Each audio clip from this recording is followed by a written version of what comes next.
que se vaya. Ok. Vamos a empezar.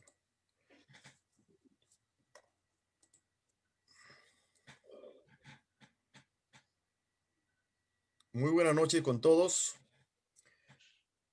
Bienvenidos a esta charla del del ciclo de charlas del Centro Regional de Sismología para América del Sur. Hoy tenemos la satisfacción de tener a un invitado muy especial. Él es el doctor Salvador Daniel Gregory. Él es de Argentina, ha nacido en San Juan. Es subdirector del Instituto Geofísico Sismológico Volponi de la Facultad de Ciencias Exactas, Físicas y Naturales de la Universidad Nacional de San Juan. Licenciado en Geofísica y doctor en Ingeniería, investigador, profesor, consejero directivo y miembro del Consejo de Posgrado de la Facultad de Ciencias Exactas, Físicas y Naturales de la Universidad de San Juan. Daniel es un profesional muy destacado. Nos conocemos hace más de 20 años y para nosotros es una enorme satisfacción que esté dando en estos momentos una charla para todos los estados miembros de Ceresis. El título de su charla es Peligro sísmico de la región centro-oeste de Argentina. Dejamos con ustedes al doctor Daniel Gregory para su presentación. Bienvenido, Daniel, adelante. Bueno, un gusto tu presentación. Muchísimas gracias, Leandro, por haberme invitado a esta charla. Y bueno, como recién comentabas, vamos a mostrar este trabajo de peligro sísmico que hemos hecho en el Instituto Geofísico Sismológico de la región centro-oeste de Argentina, que es la zona de mayor peligro sísmico de nuestro país. Vamos a empezar comentando más o menos qué es lo que vamos a desarrollar en esta charla. Primero, como sé que hay gente que no es del país, como para que tengan una idea, vamos a ver un poco la ubicación y características de San Juan. Bueno, los objetivos del estudio, las características del área investigada, la metodología, catálogo sísmico, completitud del catálogo, la regionalización sismotectónica, el análisis de la actividad sísmica, leyes de atenuación, cálculo de la peligrosidad sísmica, resultados y conclusiones. Bueno, para ubicarlos, a ver qué vamos. Ahí está. Para ubicarlos dentro del contexto donde se encuentra la provincia de San Juan, tenemos acá a nuestra izquierda un mapa de Sudamérica. San Juan se encuentra en el extremo suroeste de América del Sur, acá, en esta zona. Todo este país es el país Argentina, que si nosotros lo vemos acá, lo tenemos en forma más extensa y vamos a ver la la provincia de San Juan en este sector. Es decir, es la zona centro-oeste de Argentina y la zona, como ya les he dicho, de mayor peligrosidad sísmica. Todo el límite oeste de San Juan es límite con el país de Chile y la zona de estudio toma algo de parte de la provincia de La Rioja, parte de la provincia de San Luis y todo lo que es la parte norte de la provincia de Mendoza.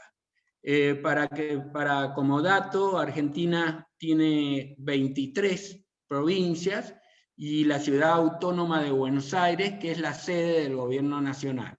Así que serían 23 provincias más una ciudad autónoma. San Juan tiene una población aproximada de 772.876 habitantes. Esto es una estimación que se ha hecho teniendo en cuenta la dinámica del crecimiento poblacional, porque el último censo fue en 2010 y se hacen cada 10 años los censos en Argentina. Pero bueno, este año, por efectos de la pandemia, hasta ahí lo tenés. De la soga del deporte, a mí. Por favor, tienen que poner ahí apagar el micrófono porque se está introduciendo ruido en la charla.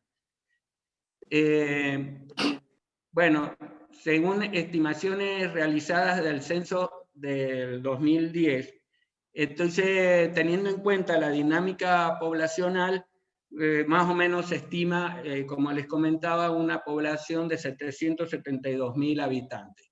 Tiene 19 departamentos, su capital está emplazada en una depresión tectónica denominada Valle de Tulum, donde escurre un curso hídrico permanente que es el río de San Juan, y es el que alimenta a toda la capital de San Juan y los departamentos aledaños para riego y para consumo humano.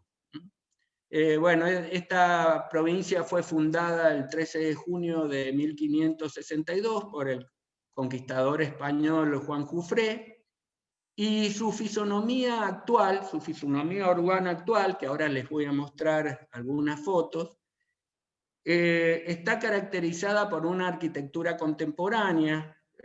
Vamos a ver que no existen edificios coloniales antiguos, una lástima, dado justamente toda esta fisonomía urbana está muy condicionada por lo que fue el terremoto del 44, de 1944, que destruyó a la provincia en un 90%.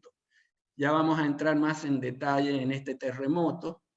Entonces, San Juan es una provincia que ha sido construida nuevamente, como decimos, con arquitectura contemporánea, donde se destacan amplias calles, avenidas y veredas con una frondosa vegetación de árboles de distintas especies, irrigados mediante canales y acequias, siendo esta ciudad motivo de que se le llame ciudad oasis, ya que como había comentado recién, estamos dentro, San Juan está ubicada en un lugar que tiene un espacio árido, semidesértico.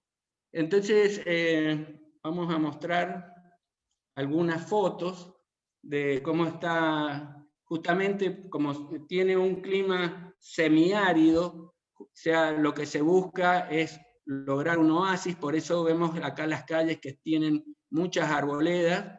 San Juan es una ciudad que está perfectamente cuadrada, no tiene diagonales, y las veredas se han hecho lo más amplias posibles. Ya vamos a ver fotos del terremoto del 44, donde las veredas eran mucho más chiquitas y obviamente con la caída, el colapso de las casas y de los edificios que habían en el momento, taparon estas calles haciendo imposible que pasaran las ayudas en el momento, autos de bomberos, ambulancias. Así que bueno, fíjense que se ha buscado hacer calles lo más amplias posible. Van a ver que los edificios de altura son muy pocos los que hay. Fíjense, las calles son bastante amplias. Los edificios que más se caracterizan son de 4, 7 pisos. Hay un solo edificio que es de 12 pisos. Acá lo voy a mostrar, que es este que está acá, este edificio que está acá, que se llama Torre de Cuyo. Este vendría a ser el edificio más alto que hay. Fíjense en esta toma, esto es pleno centro, esto que se ven acá es la Plaza 25 de Mayo, que sería el punto cero de la provincia de San Juan, capital de la provincia. Y fíjense cómo todo lo que se ve acá en la foto son casas de 1 piso, 2 pisos, muy pocos edificios, y eso es debido, bueno, a las condiciones de la actividad sísmica que existe en esta zona, ¿no? Acá voy a mostrar este edificio, es un edificio bastante nuevo, que es el Centro Cívico de San Juan, donde funcionan la mayoría de los organismos provinciales.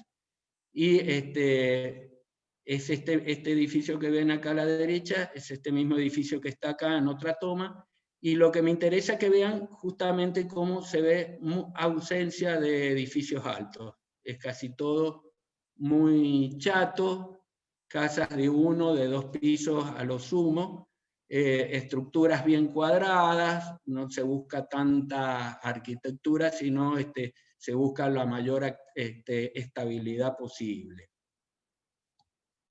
Bueno, como les comentaba, sería el edificio más alto que hay acá en San Juan, y esto es, como les decía recién, la parte más céntrica de la capital de San Juan. Bueno, como para que tengan una idea, las temperaturas corresponden a una región semidesértica, son frías en los meses de invierno, que son mayo, junio, julio, y bastante elevado en los meses de verano, pasando por el otoño y pasando por la primavera, con temperaturas que, digamos que acá en San Juan, la parte de otoño y la parte de primavera son los más lindos, son con las temperaturas más estables y los más lindos de pasar. El invierno es frío y los veranos son bastante calurosos, con temperaturas, acá dice 34, pero las temperaturas alcanzan en enero y en diciembre 42, 43 grados también. Bueno, esto es como les decía, yo pertenezco al Instituto al Instituto Geofísico Sismológico Sonda, que depende de la Facultad de Ciencias Exactas, Físicas y Naturales. Esta es una foto de la facultad. Es una foto lateral, el edificio es bastante más largo. Y el instituto, que no está justo en este predio, el instituto lo creó el ingeniero Volponi, que es un ingeniero civil que vino de Italia, invitado después del 44, después que fue destruida San Juan por el terremoto, se lo invita a Volponi para hacer la reconstrucción de San Juan, y él crea el Instituto Sismológico, que años después se le cambia el nombre de Geofísico Sismológico, Volponi. Que este señor que está acá es don Volponi, ya es fallecido, Fernando Volponi. Esta que ven acá, que les estoy marcando con el cursor, es el instituto antiguamente, si observan atrás, es montaña. Es decir, que el instituto está ahí, se ha acabado para dentro de la montaña, se han hecho unos túneles, y en esos túneles se han puesto los sismógrafos, justamente para tratar de que la temperatura sea constante, estar en roca firme y conseguir aislarlo del ruido. Esta es una foto actual del instituto. Así se ve ahora. Esta es una foto que hemos sacado en invierno. Fíjense cómo acá los árboles están sin hoja, es decir que es una foto de junio, julio aproximadamente, de hace ya un par de años atrás. Bueno, entrando ya en tema de peligro sísmico, el objetivo de este estudio, como hemos dicho, es evaluar probabilísticamente en la región centro-este de Argentina el peligro sísmico entre estas latitudes. Si observan acá, he colocado un mapa de Sudamérica. Este rectángulo que ustedes ven en rojo acá es justamente toda esta figura, y dentro de esta figura está el área de estudio, que es este rectángulo que se encuentra en negro, que está delimitado entre las latitudes 30 y 35.5 sur y las longitudes 66,5 y 71. Como observamos acá en esta figura, estas líneas que se encuentran en negro son el contorno de la placa plana, es decir, que si nosotros nos posamos sobre una de estas líneas y viajáramos 130 kilómetros hacia abajo, encontraríamos el techo de la placa de Nazca, que la tenemos acá, la placa de Nazca, una placa oceánica, y acá estaríamos sobre la placa sudamericana, que es una placa continental. Este es el contacto entre la placa de Nazca y la placa sudamericana, y las flechitas nos están dando la subducción de esta placa. Como observamos acá, estas líneas nos están dando entonces dónde se encuentra, a qué profundidad se encuentra el techo de la placa de Nazca, y vemos que en esta zona se produce una horizontalización de la placa se vuelve plana, justamente coincidente con una zona de inactividad volcánica.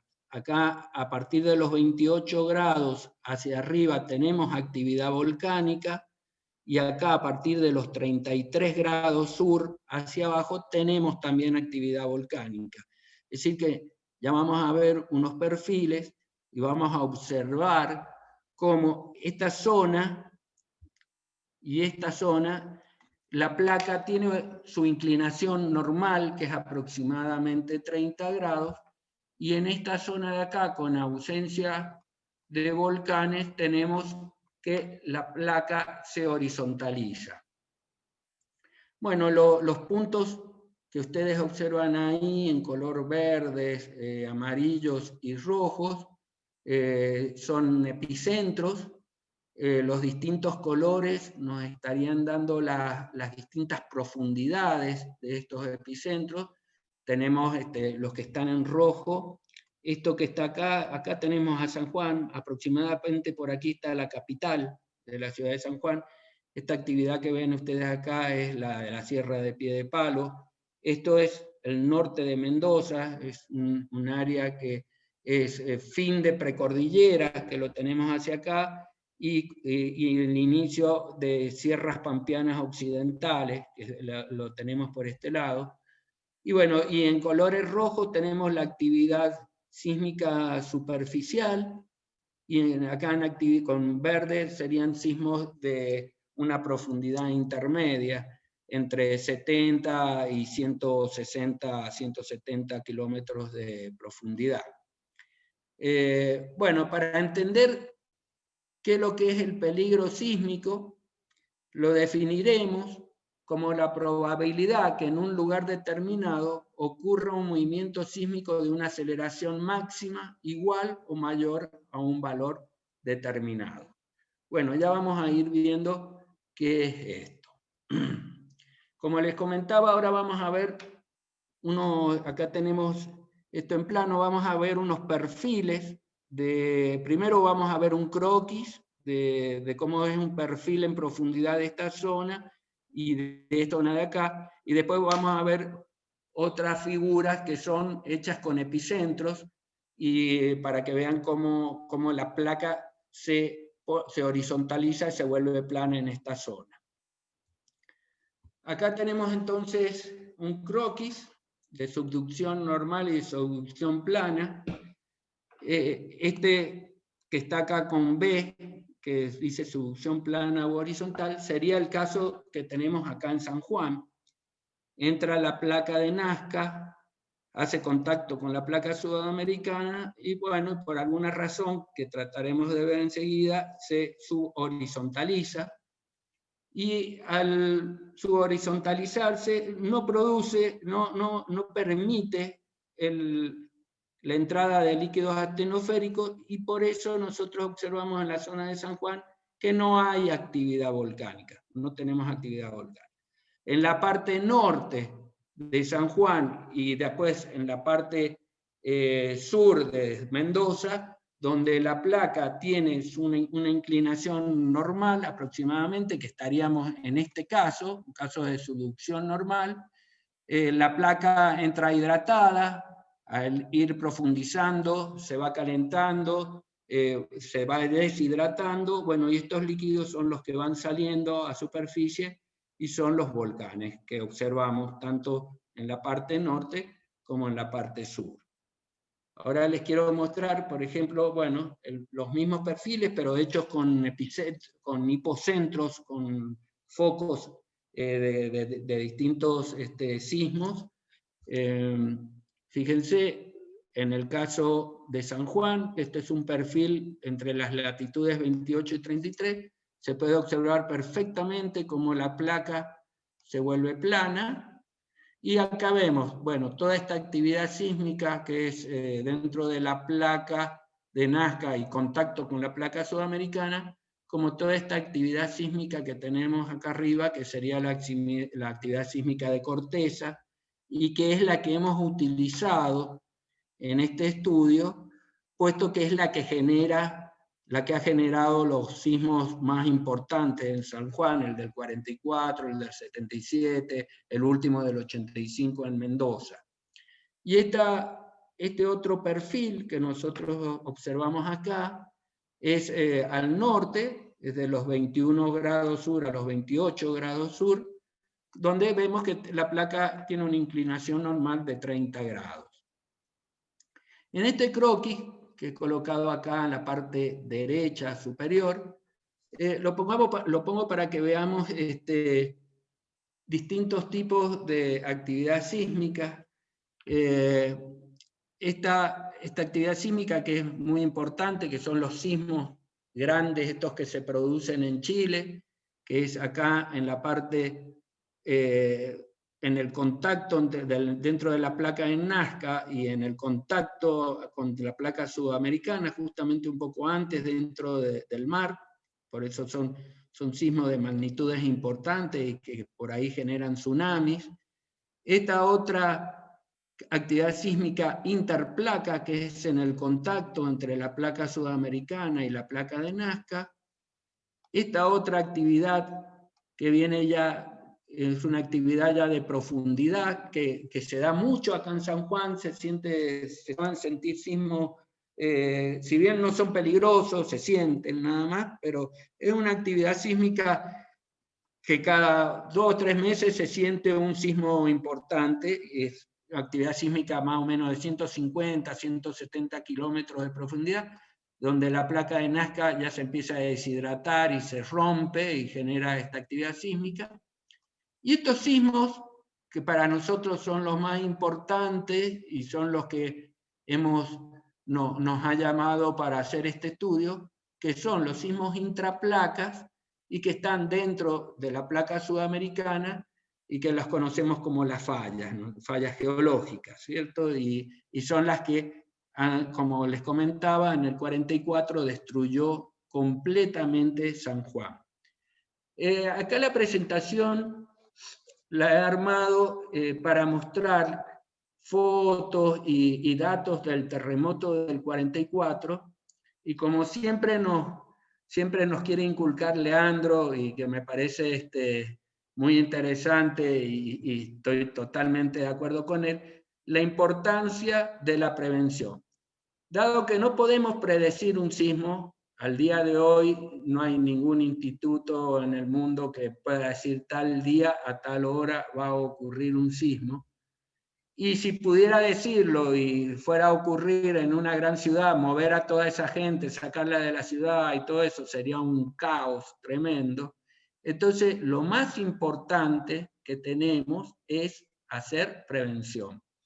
Y acá tenemos en San Juan un ejemplo muy, muy lindo de lo que es la prevención, porque tuvimos el terremoto del 44, donde se destruyó totalmente San Juan, se reconstruye San Juan, y después tenemos en el 77 otro terremoto más grande que el del 44, y podemos comparar perfectamente qué ocurrió con una ciudad que no estaba preparada con normas sismo resistentes y con una ciudad que sí estaba preparada con normas sismo resistentes. Entonces, vamos a ir viendo un poco de esto. Bueno, para dos conceptos que por ahí tienden a confundirse y que quiero que queden claros, el peligro sísmico o la amenaza sísmica, que es traducción del inglés seismic hazard, Entonces hay personas que lo ponen como peligro y hay personas que lo ponen como amenaza sísmica, es sinónimo una y la otra, es una traducción, que es la probabilidad de que ocurra un sismo de una cierta intensidad en un tiempo especificado, que ese tiempo especificado es un tiempo de exposición que nosotros ponemos. En cambio, el riesgo sísmico es una medida de las consecuencias económicas y sociales producidas por el sismo, expresadas pueden ser en unidades monetarias, en víctimas, en una región, durante un tiempo de exposición. Es decir, el riesgo sísmico, que viene de seismic risk, son dos conceptos distintos, aunque están relacionados por una fórmula, pero como vemos, uno es la probabilidad de que ocurra un sismo de una cierta intensidad y el otro mide las consecuencias económicas y sociales producidas por el sismo. Entonces vamos a tener que el riesgo sísmico es igual a la vulnerabilidad, vamos a empezar de atrás para acá, al peligro sísmico, a la vulnerabilidad de los bienes expuestos, tales como vidas humanas, edificios, carreteras, puertos, tuberías, y el valor que tienen esos bienes, para poder, si queremos evaluar un riesgo sísmico en dinero, saber cuánto valen estos edificios que nosotros vamos a analizar.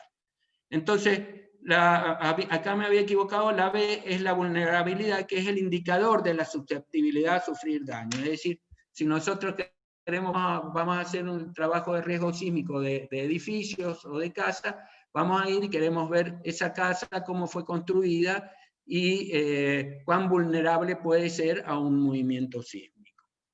Entonces, bueno, hay una premisa que dice que el grado de preparación de una sociedad determina la disminución de la vulnerabilidad y en consecuencia del riesgo. Es decir, porque esto está directamente relacionado. A menor vulnerabilidad, menor riesgo. Si dejamos el peligro sísmico como una constante, esto está totalmente relacionado. Entonces, como si dejamos la vulnerabilidad en forma constante, el peligro es directamente proporcional al riesgo sísmico. Entonces, bueno, esto nos lleva a pensar que por ahí San Juan, que es una ciudad y que lo vamos a ver nosotros ahora con lo que ocurrió en el sismo del 77, el último que tenemos, si bien es una ciudad que tiene el peligro sísmico más alto de Argentina, el riesgo sísmico no es tan alto. Entonces, esto es lo que nos estaría dando esta formulita. Bueno, hemos dicho que vamos a hacer un análisis probabilístico y también existe el análisis determinístico, un poco para mostrarles a ustedes cuál es uno y cuál es el otro. El probabilístico considera todas las posibilidades de escenarios de verificación y tiene en cuenta las incertidumbres de los datos de entrada, catálogo y leyes de atenuación. El análisis determinístico del peligro sísmico busca el escenario de verificación más desfavorable. Entonces, son los dos muy importantes. El determinístico generalmente he visto que se utiliza mucho, los geólogos trabajan mucho con el determinístico, bueno, y el probabilístico lo hacen más los ingenieros y geofísicos.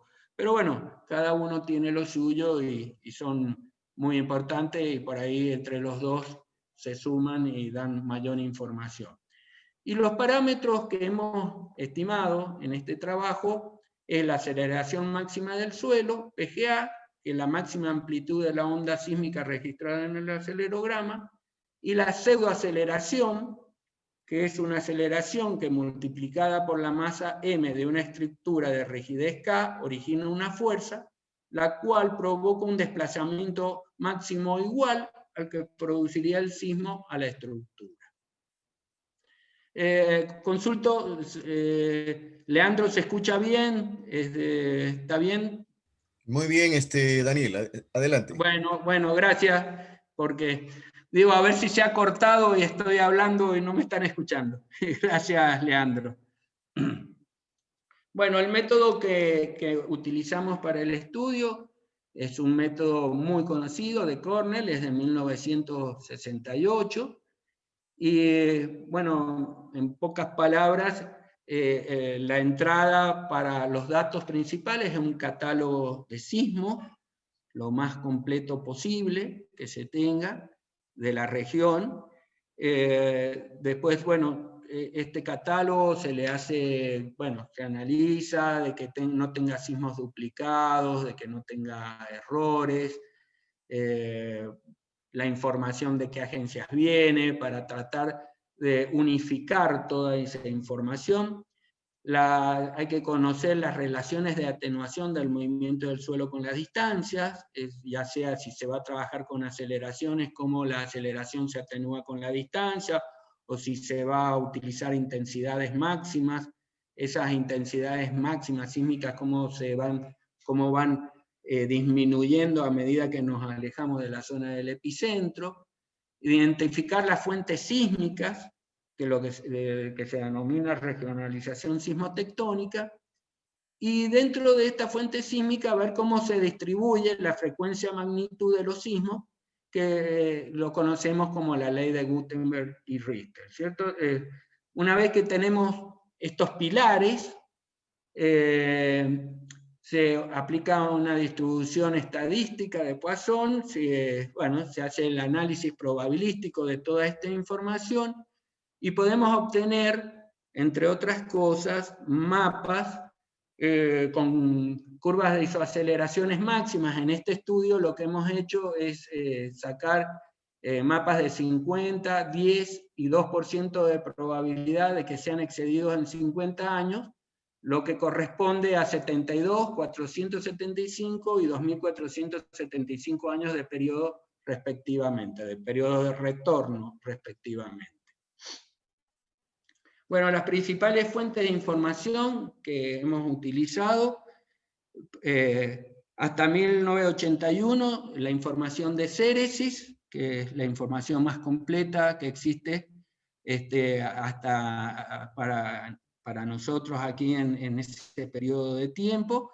Y después, bueno, después del 1981, de 1982 hasta la fecha de corte que tuvimos acá para este estudio, se utilizó la del NEIC.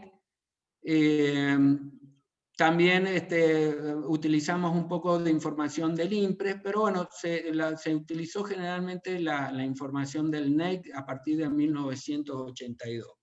Confeccionamos de esta forma un catálogo que tiene 17.531 eventos, con magnitud reportada de esos 17.531, 10.488, es decir, el 60% de la información tenía un valor de magnitud reportada, sin magnitud reportada 40%, sismos con profundidad focal reportada 17.390, casi el 99% de los eventos que obtuvimos en el catálogo tenían magnitud reportada, y de esa cantidad de sismos con profundidad entre 1 y 70 kilómetros, el 39%, 6.871 eventos, con profundidad entre 71 y 300, 10.517, el 60%, y bueno, y había 2 sismos con profundidad reportada mayor de 300 kilómetros. Bueno, pasando a la zona de estudio, tenemos acá para que veamos, acá está ubicada la capital de San Juan, acá está la capital de Mendoza, la capital de San Luis y la capital de La Rioja. En puntos, estos cuadrados rojos nos están mostrando los últimos terremotos importantes que han habido en esta zona: 1894, magnitud 8, 1944, que es del terremoto que vamos a hablar ahora enseguida, magnitud 7, 1952, magnitud 6,8, y es el último de los terremotos ocurridos acá en San Juan, 1977, que fíjense, hay 2 sismos, porque en realidad fueron 2 sismos. Fue un foreshock que a los 20 segundos disparó este otro sismo de magnitud, que fue el main shock de magnitud 7.4. En 100 años han ocurrido bastantes sismos, entonces por eso es lo que les comentaba, que esta zona es la zona de mayor peligrosidad sísmica de Argentina. Bueno, geológicamente tenemos acá precordillera, sierras pampeanas, y como les nombraba recién, acá esta zona de acá es basamento de la cuenca cuyana, que sería contacto fin de precordillera con sierras pampeanas occidentales que vienen de este otro lado. Y este es el terremoto, datos del terremoto de San Juan, de enero de 1944. Fíjense, así quedó destruido San Juan. Se observan, casi toda la edificación era de adobe, y de adobe sin tener en cuenta algunos parámetros como para hacerle el adobe más reforzado, ¿no? Fíjense la magnitud, una magnitud MW de 7.0, una intensidad máxima de 9, y lo que quiero que nos fijemos es a esto. Acá, muertes, 15.000 muertos, 20.000 heridos, y fíjense la cantidad de habitantes que habían, 80.000 habitantes. Por ahí se discute un poco este número de muertos.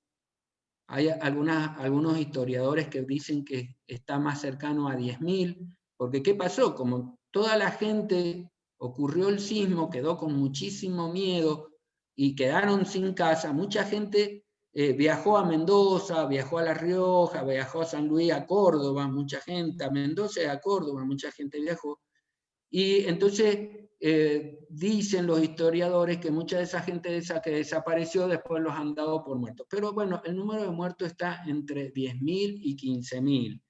En una ciudad donde el total de habitantes eran 80.000. Es decir, que una de cada 8 personas murió, si ponemos 10.000 acá, para no poner un número tan alto, una de cada 8 personas falleció en este terremoto. Fue muy, muy dañino. Y la edificación, como dice acá, del 80 al 90% de la edificación fue destruida. El poder destructivo de una intensidad 7 abarcó, para que vean el poder, 40.000 kilómetros cuadrados. Y la duración de la fase más intensa fue de 20 segundos. Ahora les voy a mostrar. Yo quiero que recuerden para que podamos comparar ahora, después. Acá tenemos un escenario de una ciudad que no estaba preparada sísmicamente para recibir un sismo. Vemos las consecuencias. 90% de la construcción destruida, de 10 a 15.000 muertos en un total de habitantes de 80.000. Entonces, ahora quiero que recordemos estos datos. La MW fue de 7, y veamos qué pasa en 1977, donde ya nos encuentra una ciudad construida con normas sismorresistentes.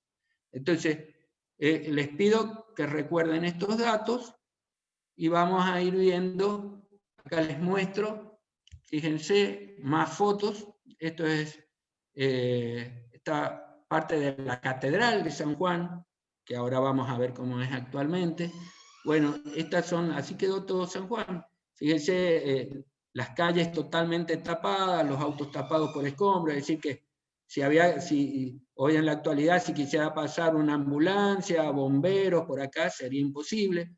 Por eso después se reconstruye San Juan, haciendo las calles lo más anchas posible, y las veredas también lo más anchas posible. Hoy ya diría que de nuevo han quedado chicas, pero bueno, hoy si habría que hacerlo, reconstruir San Juan de nuevo, yo recomendaría hacer más grandes las calles y más grandes las veredas. Pero bueno, está bastante mejor de lo que era en 1944. Ya vamos a ir viendo fotos. Fíjense, esta es la catedral que recién les mostraba que estaba toda destruida. Esta es una foto de la catedral.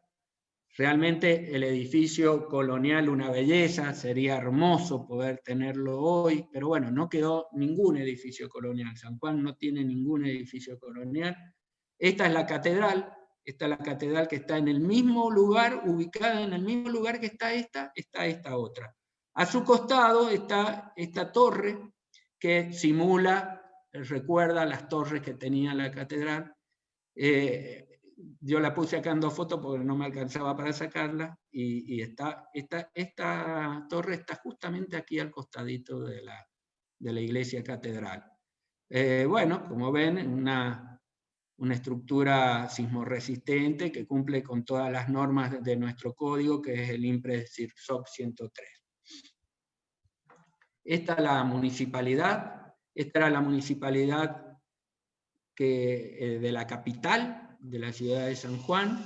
Había sido terminada un par de años del terremoto, antes de 1944, y fue destruida totalmente por el terremoto. Y esta que ustedes ven acá, en el mismo lugar donde estaba ubicada, está ahora la actual. Fíjense que es toda una estructura de hormigón, bueno, baja, de pocos edificios, bueno, totalmente cumpliendo las normas sismorresistentes actuales que tenemos.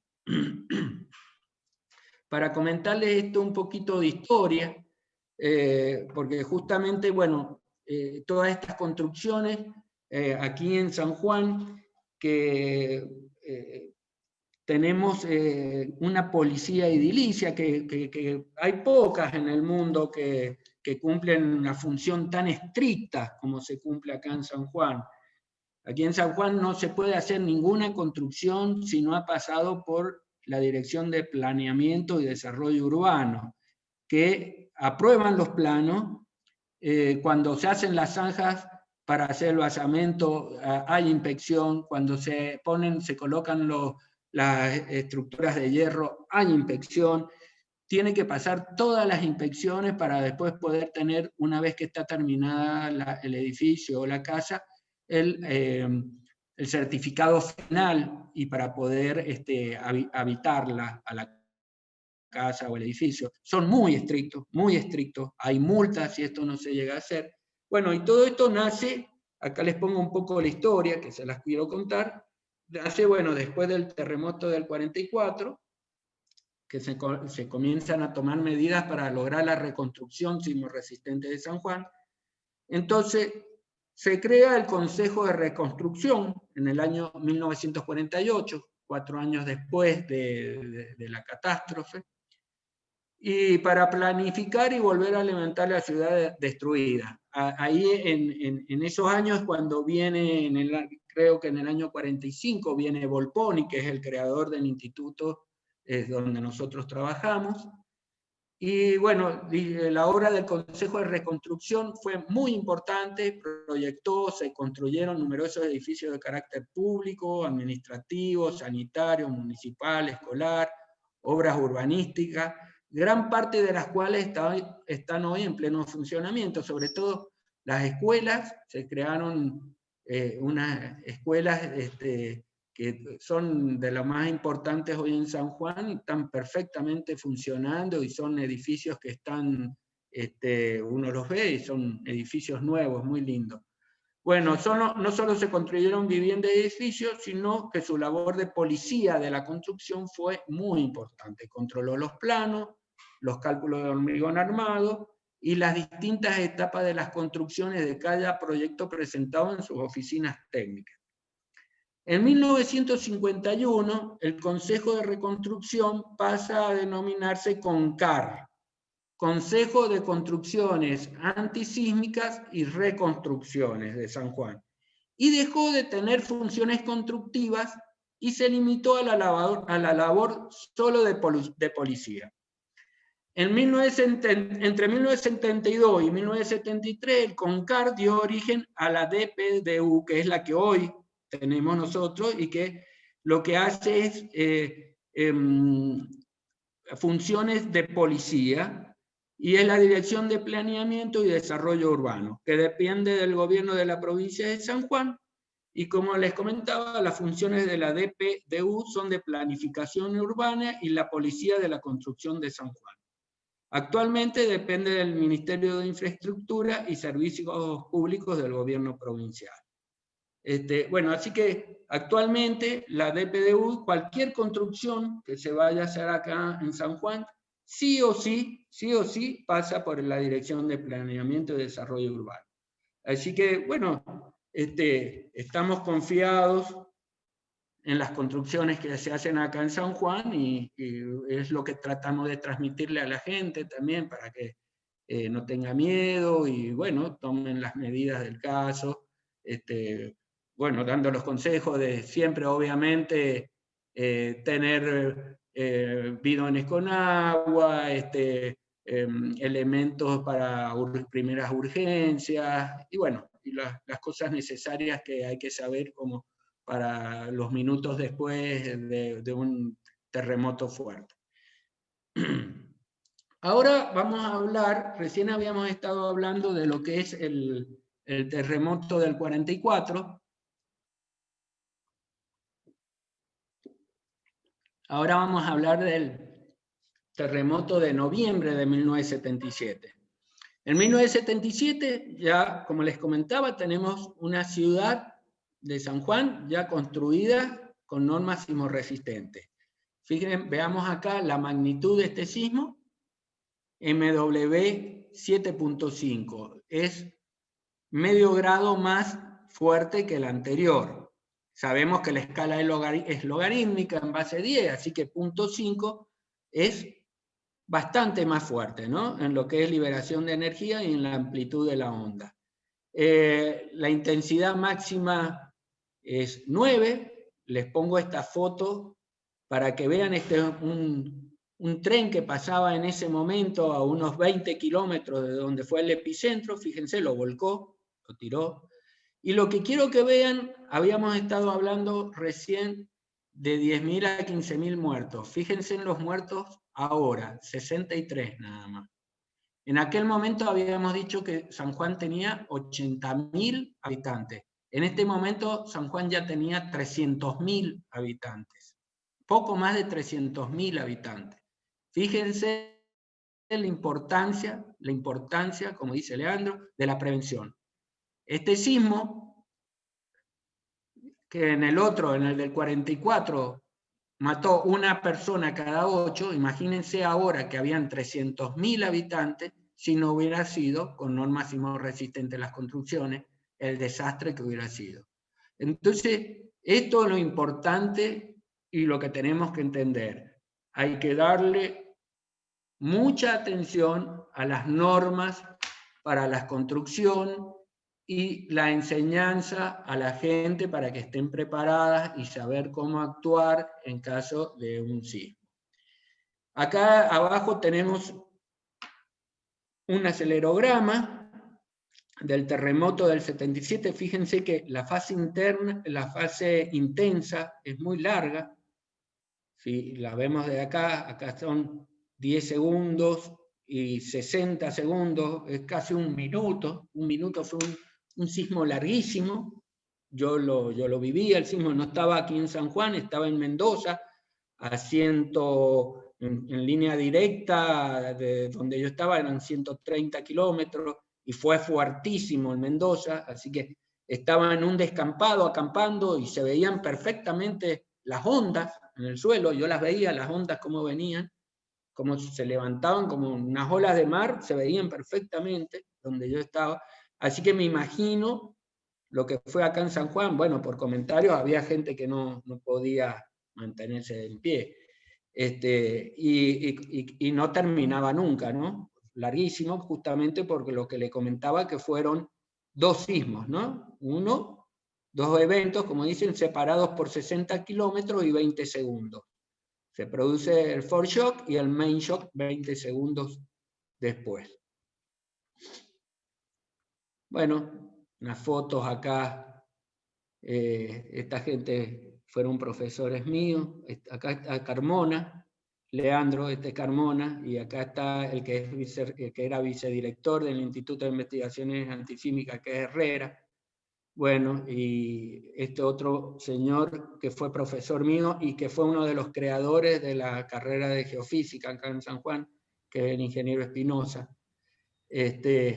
Bueno, para mostrarles cómo quedó la vía del tren, esto es aproximadamente unos 15 kilómetros de la zona del epicentro. Bueno, acá he puesto lo que dice la escala de Mercalli modificada, dice el valor 10, desastroso, dice algunas estructuras de madera bien construidas, destruidas, la mayoría de las estructuras de mampostería y el marco destruido con sus bases, rieles doblados, lo pongo por ahí, y acá en 11, rieles curvados en gran medida. Así que bueno, más o menos para que se den una idea, en la intensidad de Mercalli modificada ha estado acá entre 10 y 11, ¿no? En esta zona que, como les repetía, más o menos 15 kilómetros de la zona del epicentro.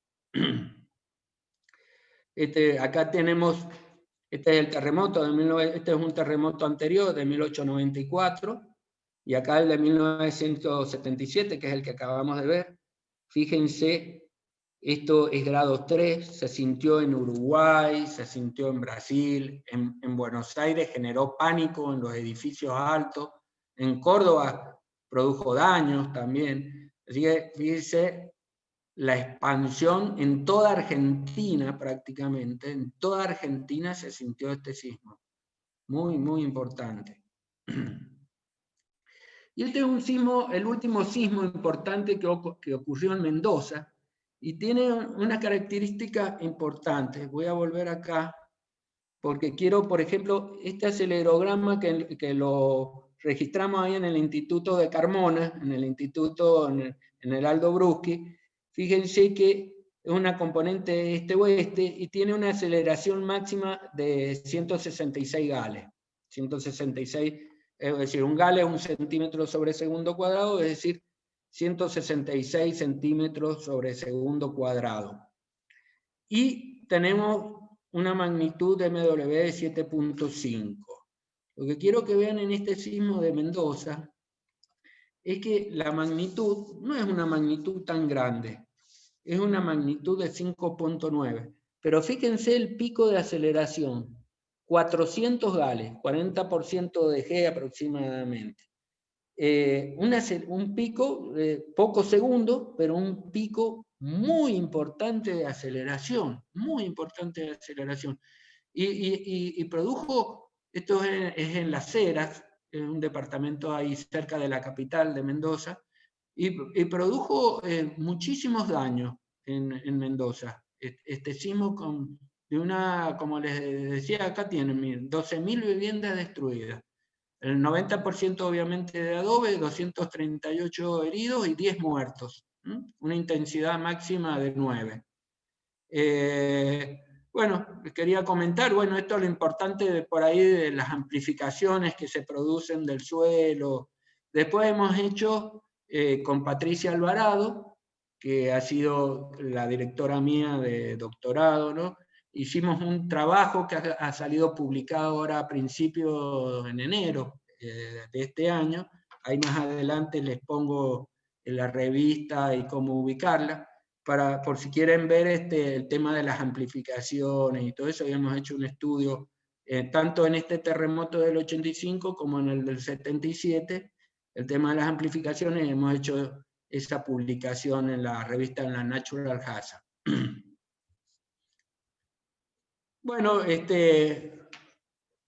siguiendo con el estudio de peligro, bueno, una vez que teníamos el catálogo que íbamos a trabajar, homogeneizamos todas las magnitudes MW, utilizamos un paper de Scordilis de 2007, y después se hizo la eliminación, hicimos un programa con el que hicimos la eliminación de todas las réplicas. Sabemos que Poisson requiere que los datos sean independientes, entonces todo lo que es foreshocks o lo que son réplicas son dependientes de ese sismo principal. Entonces, bueno, se eliminaron. Estos fueron los criterios que se tuvieron para los distintos intervalos de magnitud. Una distancia de la zona del epicentro para estos intervalos de 10, para el intervalo de 5 a 5 de 20, de 5 a 56, 49, 30, y para los más grandes de 80 kilómetros a la redonda. Este es el tiempo después de producido el sismo, y en profundidad se tomaron estos rangos, ¿cierto? Tanto para arriba de la profundidad y por debajo de la profundidad dada. Bueno, se hizo un estudio de la completitud del catálogo para ver qué parte era la que se consideraba que estaba completa para poder utilizar. Acá tenemos años, 1600, acá tenemos el 2020, y acá tenemos en el eje de las X magnitudes de 4,5, que es el valor mínimo que utilizamos, hasta el valor máximo, ¿cierto? Toda esta zona que se ve acá en verde es la zona utilizada del catálogo. Acá tenemos los rangos de magnitudes y a partir de qué año se considera completo.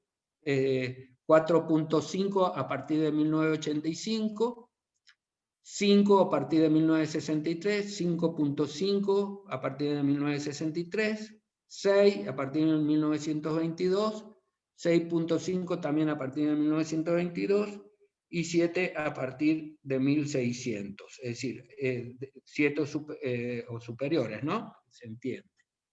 Bueno, la regionalización sismotectónica, se utilizaron nada más que sismos de corteza, sismos superficiales, que son los que han generado daños acá en la zona de San Juan.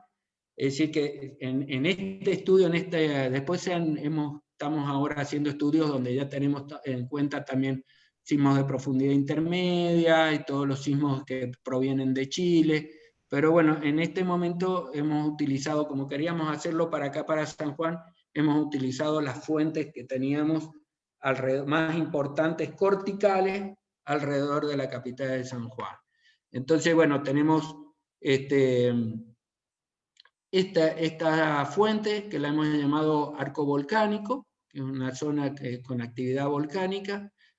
Este rectángulo en azul, que es norte de Mendoza o basamento de la cuenca cuyana, precordillera, esto que está en celeste, y en naranja, sierras pampeanas occidentales. Esto que tienen acá, que se ve aquí, es la sierra de Piedepalo, y en el 77 lo que se activó una falla que se encuentra acá, justamente donde está toda esta actividad sísmica, que es la falla de Piedepalo, justamente.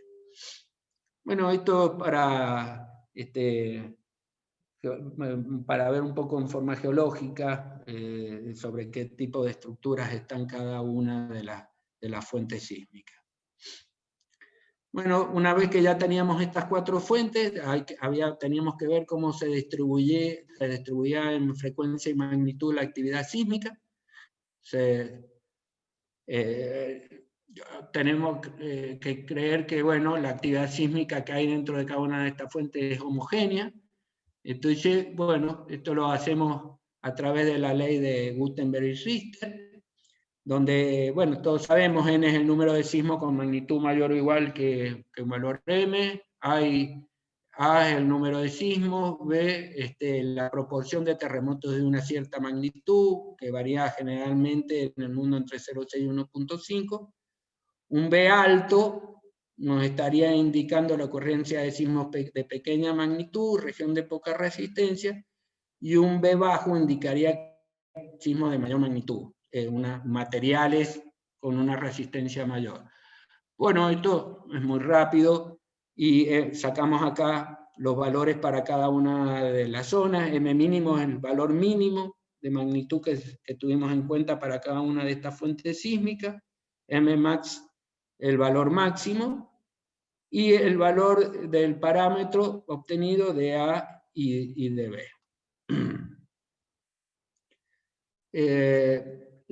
Como comentábamos recién, hay que tener en cuenta, como vamos a utilizar aceleraciones y pseudoaceleraciones, hay que tener en cuenta para la región cómo estas se van atenuando a medida que nos alejamos de la zona epicentral. Y para esto nosotros acá en San Juan y en nuestra zona no hay una cantidad de datos de acelerogramas que nos permitan hacer un estudio que nos dé datos muy confiables para poder tener nuestra propia ley de atenuación. Así que utilizamos la de Abramson y Silva, que obviamente pusimos nuestros datos observacionales sobre esta para ver cómo daban. Ahí les voy a ir mostrando los resultados. Pero bueno, estas fueron la ley de atenuación que creímos más conveniente utilizar en nuestro trabajo. Como ven acá, bueno, acá está para aceleración. En el eje vertical tenemos las aceleraciones y en el eje horizontal las distancias en kilómetros. A medida que nos vamos alejando de la zona, tenemos la distancia RRUC, es decir, la menor distancia al área de ruptura. Y como vemos, bueno, está en distintos colores para distintas magnitudes. Obviamente que esta de acá arriba es para la magnitud mayor, 8. Bueno, cómo va decayendo la aceleración a medida que nos vamos alejando del área de donde ocurrió el terremoto. Y acá lo que hemos hecho, hemos puesto nuestros datos observacionales. Por ejemplo, estos datitos que tenemos acá en la figura de la izquierda son datos de aceleración que obtuvimos para el terremoto del 77, y esto que tenemos acá son datos obtenidos del sismoscopio. Carmona, como es un país acá que no teníamos tanto dinero en esos momentos como para llenar de sismógrafos, el sismoscopio, el ingeniero Carmona estuvo estudiando en el Caltech, en California, y se trajo de allá una copia de sismoscopio, le regalaron, y cuando llegó acá las empezó a hacer con un par de técnicos que hay en el instituto.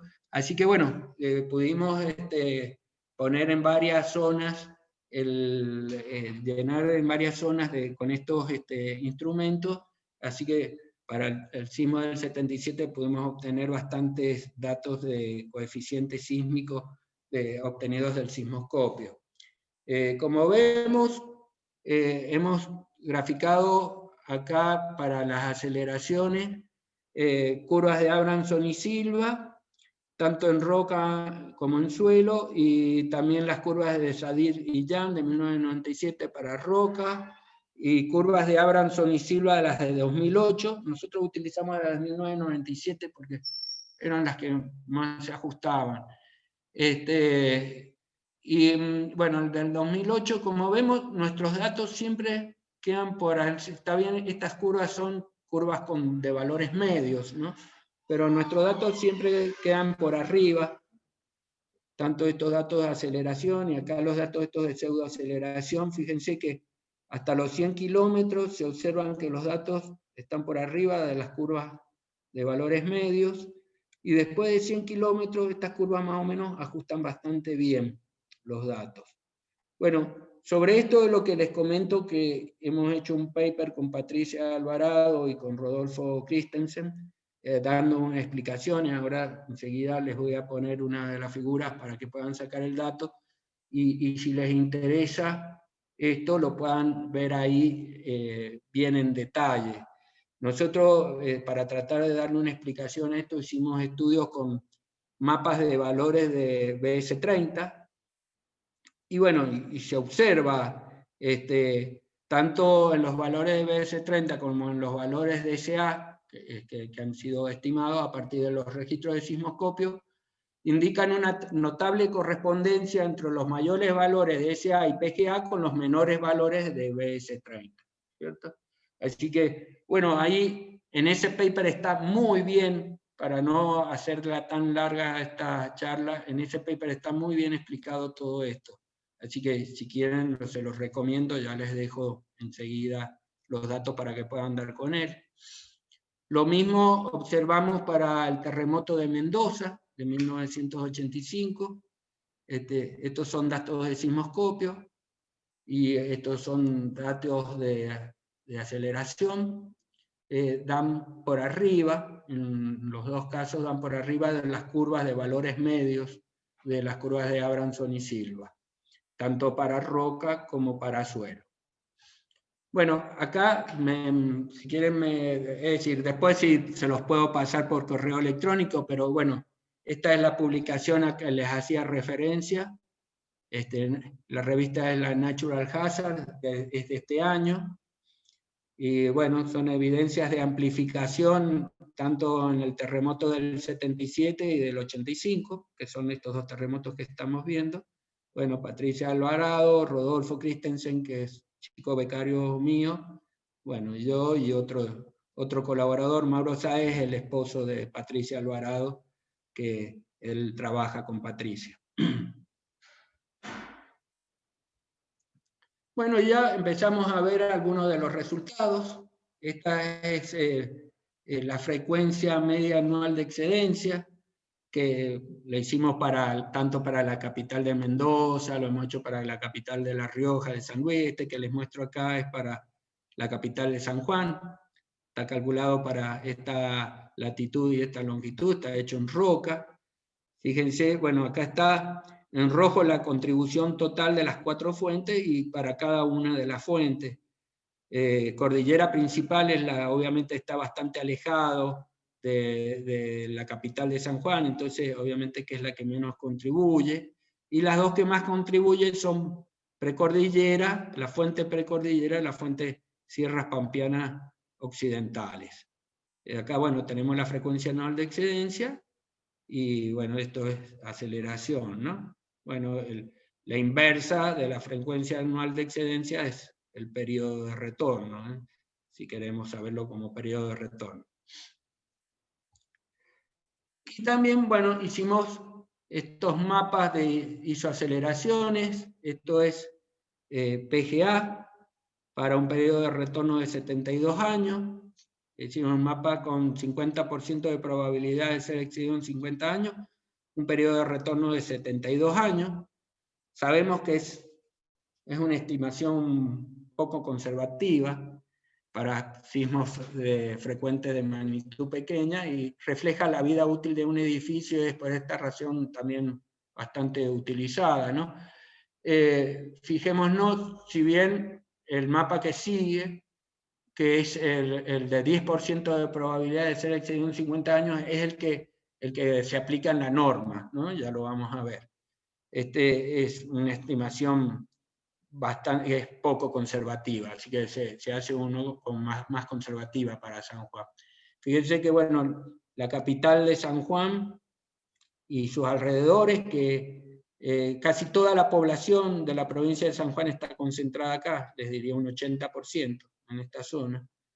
Fíjense que, bueno, el valor es de 242 gales para esta zona.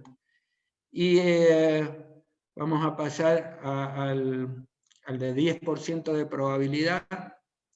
Este es el de 10% de probabilidad de ser excedido. Fíjense, en este tenemos 242 gales para la zona de San Juan. Y este que es el de 10% de probabilidad de ser excedido en 50 años, que estaríamos hablando de 475 años de periodo de retorno, y es el que aplica la norma Imprecision, como yo les comentaba. Estamos hablando de 400 gales aproximadamente para la zona de San Juan y sus alrededores.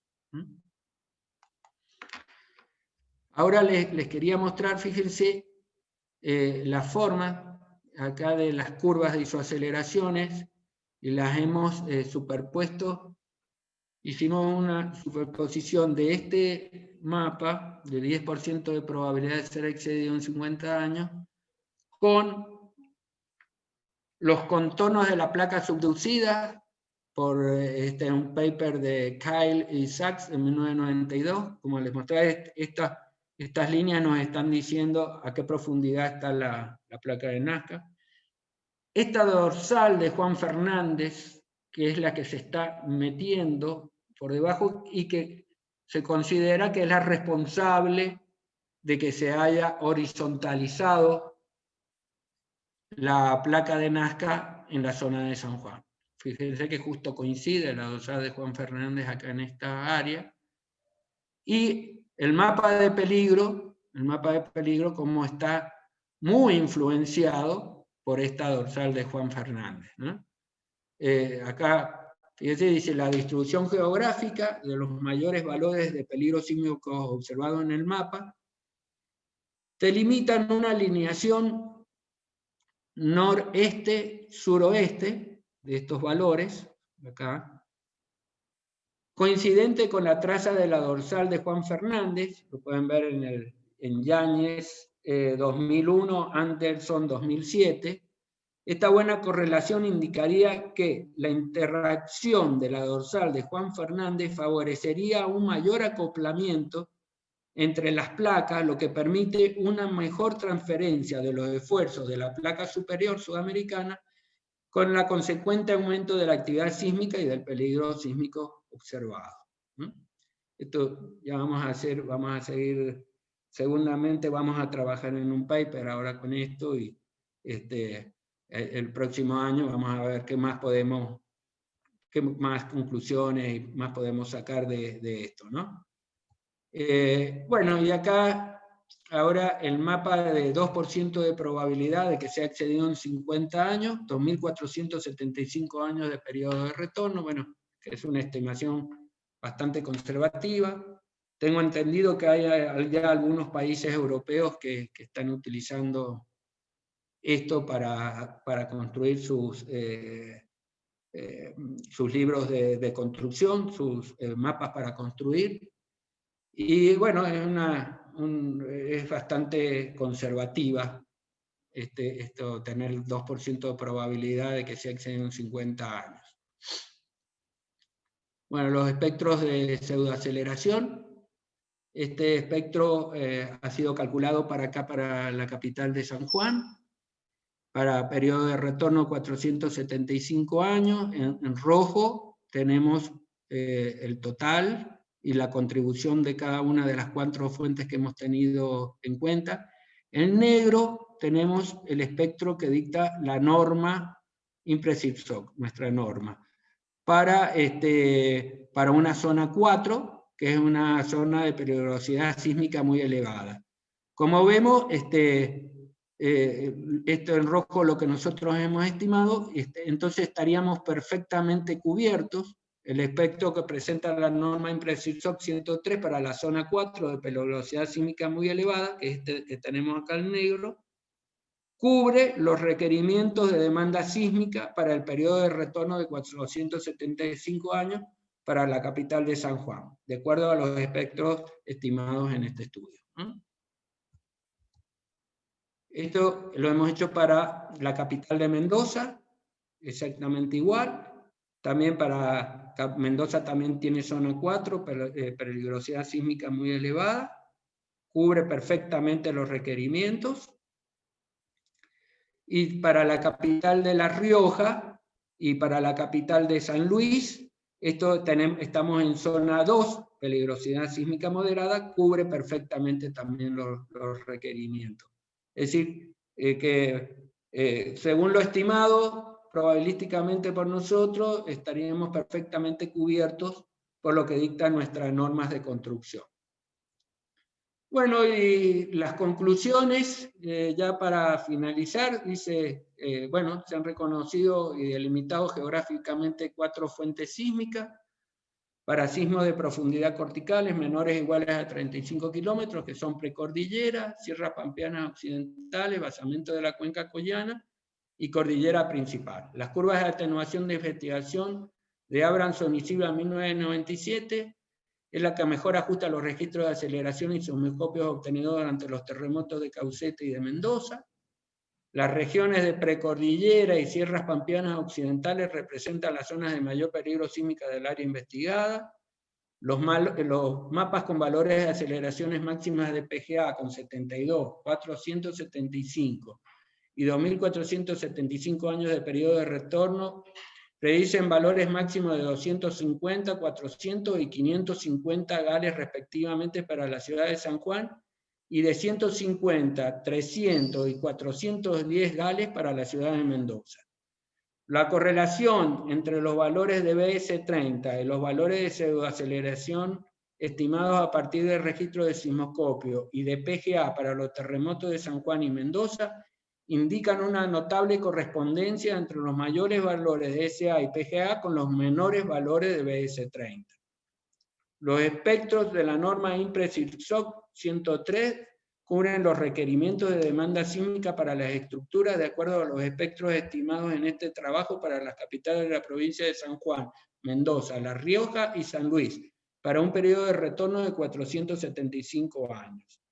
Y la distribución geográfica de los mayores valores de peligro sísmico observados en el mapa delimitan una alineación noreste-suroeste coincidente con la traza de la dorsal de Juan Fernández. Esta buena correlación indicaría que la interacción de la dorsal de Juan Fernández favorece a un mayor acoplamiento entre las placas, lo que permite una mejor transferencia de los esfuerzos a la placa superior sudamericana, con la consecuente aumento de la actividad sísmica y del peligro sísmico observado. Y por último, muchas gracias por su atención. Quedo a disposición tuyo, Leandro. Muchas gracias, Daniel, por tu excelente bueno, extraordinaria charla. Bueno, espero que les haya gustado y sobre todo que sirva. ¿Una pregunta, algún comentario? Bueno. Los micrófonos. Bueno, veo ahí veo a Sofía, que es becaria mía de CONICET, está haciendo su doctorado, a Eduardo Álvarez, que es un ingeniero de Mendoza, compañero mío, Francisco Ruiz, que es el director. Leandro, te presento a Francisco Ruiz, que está aquí con nosotros, es el director del Instituto Geofísico Sismológico Volponi. Francisco, si me escuchás, te presento Leandro. Bueno, Eduardo también. Mucho gusto. Bueno, y demás chicos de la Secretaría de Investigación, la veo que está Natalia también, de la Secretaría de Investigación de la Facultad de Ciencias Exactas. Bueno. Mira, muy interesante tu charla, Daniel. Algo que yo he tenido en mi vida una experiencia complicada en relación a un terremoto. Yo pasé el terremoto de 1970, del 31 de mayo en Perú. He leído. Sí. He leído que fallecieron tus familiares. He leído mucho. En la zona epicentral, ¿no? Y mi padre era de la zona de Yungay y perdió toda su familia. Murieron como 40 familiares ahí. ¿Sí? Ahora, lo he leído en publicaciones tuyas. Lo que rescato de lo que tú has expuesto es que si tú regresas, por ejemplo, a la zona de donde pasó el terremoto de Perú, y no solamente ha habido terremotos ahí, sino también ha habido unas avalanchas, unos aluviones que se han llevado pues las ciudades, ¿no? Casi no ha habido aprendizaje. Se ha perdido prácticamente la memoria colectiva de la población. Sí. Sin embargo, veo en tu exposición que ustedes sí aprendieron muy bien la experiencia. Sí. Podríamos mejorar, siempre se puede mejorar.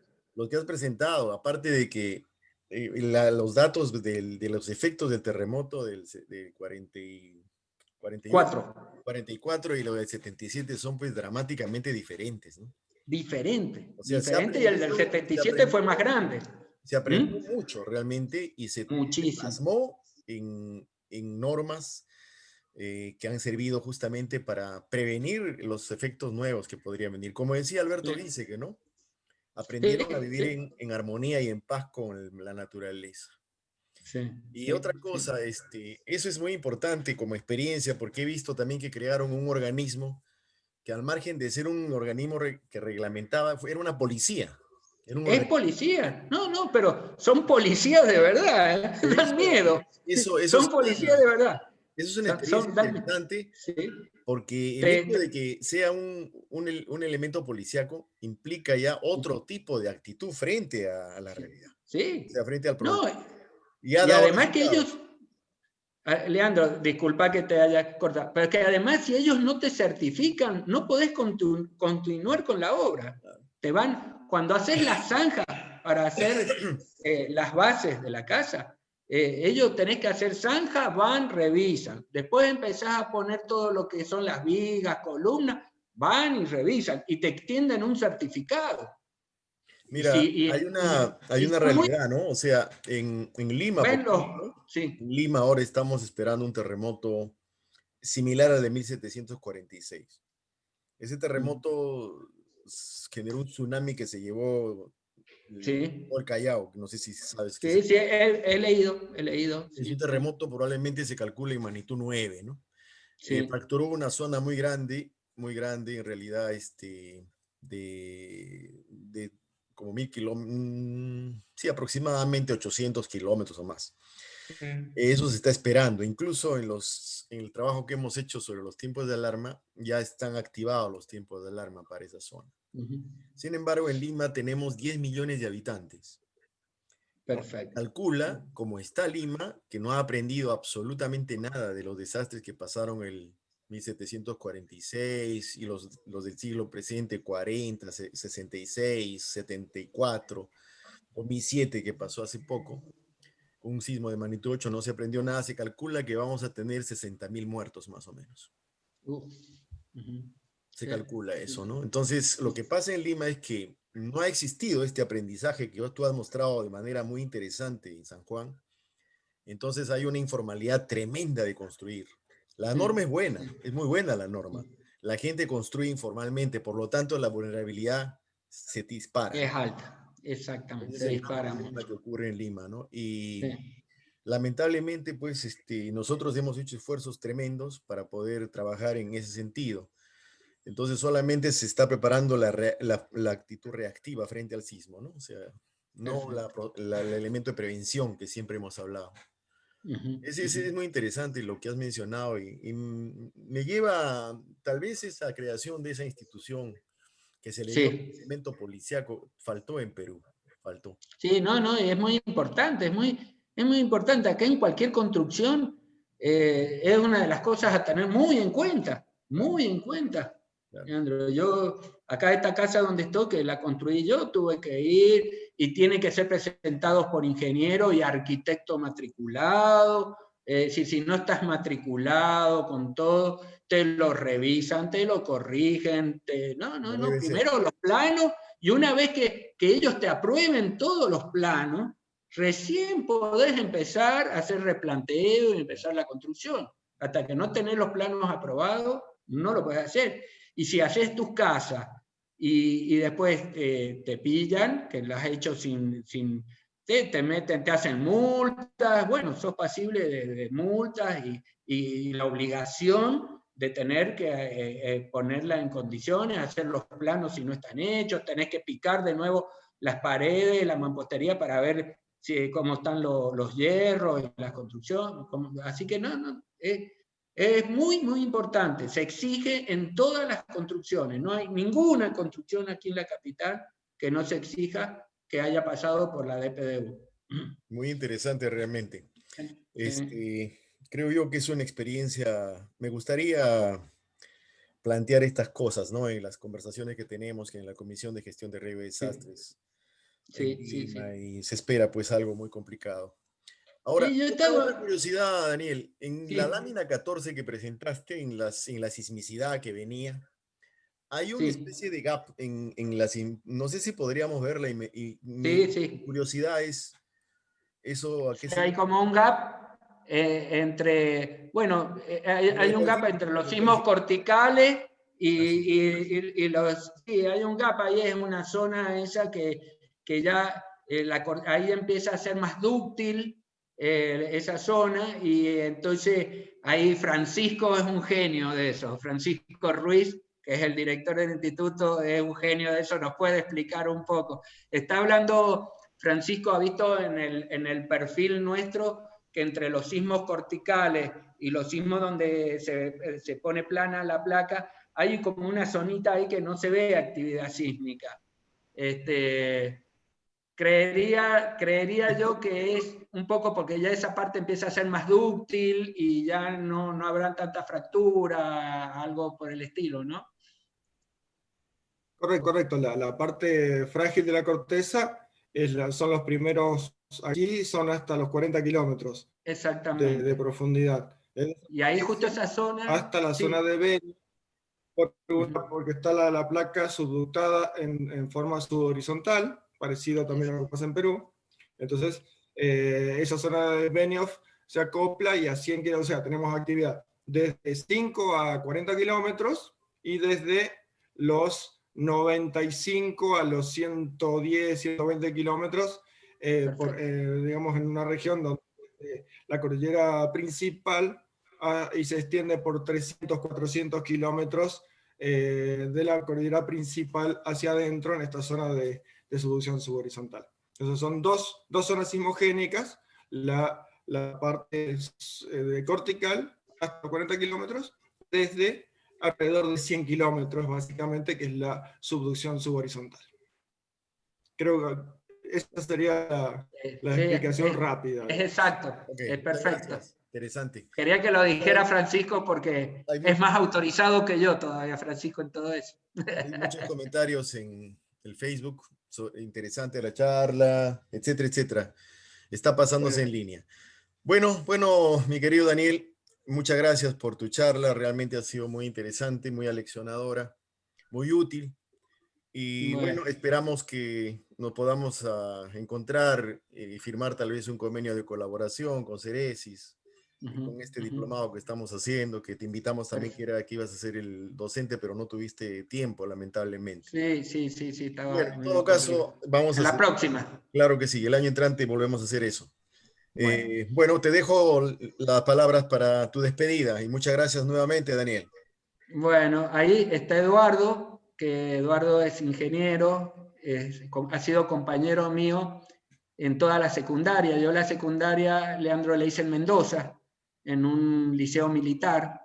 Eduardo fue compañero mío y bueno, es un ingeniero que trabaja muchísimo en Mendoza y está muy interesado en todo lo que es el tema de peligro sísmico. También está ahora ahí viendo. Así que bueno, él era una de las personas que te comenté, Leandro, que seguramente nos iba a estar visitando en las charlas. Digo, bueno, yo decirles chao, que pasen unas buenas noches y que sean felices, que el COVID-19 no los agarre, escápenle, y, bueno, y nos estaremos viendo. Leandro, seguimos en contacto con el convenio. Mira, ahí está Natalia, que es la secretaria de investigación, que es una de las que voy a tener que hablar con el convenio. Y perfecto, Daniel. Y después se lo pasaremos a Mario Jiménez también. Bueno. Muy bien. Bueno, Leandro, nos estamos viendo. Adiós. Muchas gracias. Saludos a todos. Chao, chao.